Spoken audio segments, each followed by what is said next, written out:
na kinakailangan pumasok sa loob ng kanyang kawan. Sino man pumasok sa loob ng kawan ay magiging ligtas. Yung gustong maligtas may gagawin.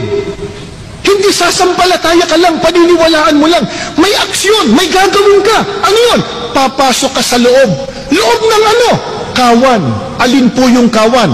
Gawa 20:28. Mababasa nyo uli sa ating screen. Ang kawan po ay ang Iglesia ni Kristo na tinubos niya ng kanyang mahalagang dugo.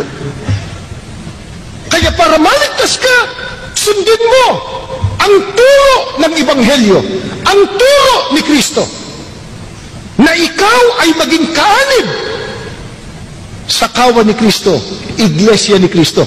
At pinatunayan niya ng mga apostol nang maliligtas po yung iglesyang itinatag ni Kristo.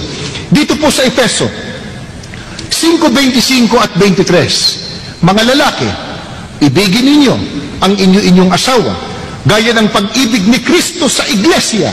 Inihandog niya ang kanyang buhay para rito.